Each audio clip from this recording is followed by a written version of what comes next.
Hello, CrossFit Linchpin. Today, Monday, September 24th, and we got a good one. We're building that engine today, doing the stuff that is effective but not necessarily popular, which is what we're built on here at CrossFit Linchpin. So for 40 minutes, you're either going to run, row, or bike. So kind of your choice there.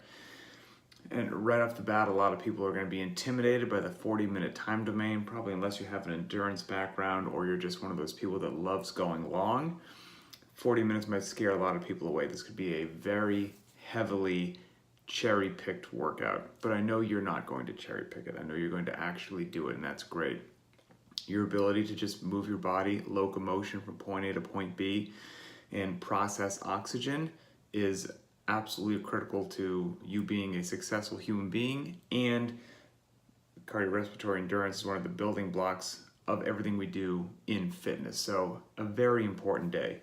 Do you jog it? Do you walk then jog? Do you run your tail off the entire time? That's totally your call, depending upon how you feel from the previous week. This could almost be, I hate to use the term active rest day, I'm not a big fan of that, but it potentially could be if you just chose to just jog it out and go nice and slow. If you're feeling good and you want to get after it, by all means do that too. Super fitness robot time, or in this case I should say distance, I think is 5.5 miles or more. Yes. And then the more likely distance I expect to see from a lot of people, not everybody, is 4.25 miles or more. For our friends overseas that don't use the miles, I'm sorry to convert that to kilometers. Scaled option. Now, if the 40-minute time domain is far too intimidating, or you're not up to it, or whatever it happens to be, cut that sucker in half. Just go out for 20 minutes and run, row, bike, or walk if you have to. And if you're somewhere in the middle, do it for 25 minutes, do it for 30 minutes. This one's infinitely scalable. Do it for 10 minutes. Let's say the 20 is totally crazy for you. I was just training a client recently that she's an older woman, she's above 70, and she did a 400-meter walk for her warm-up. And she reported to me after that 400-meter walk was the largest amount of physical activity she can remember in recent years.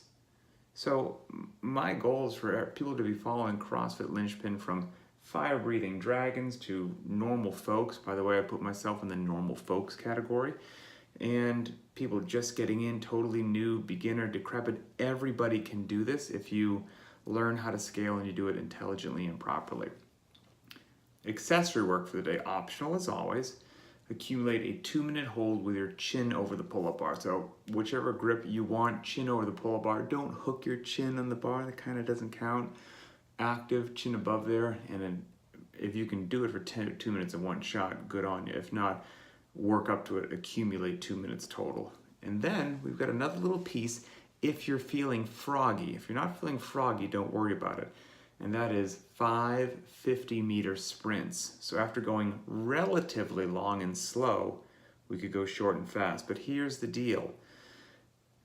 Just because you went for a 40-minute jog doesn't mean you're ready to go max speed.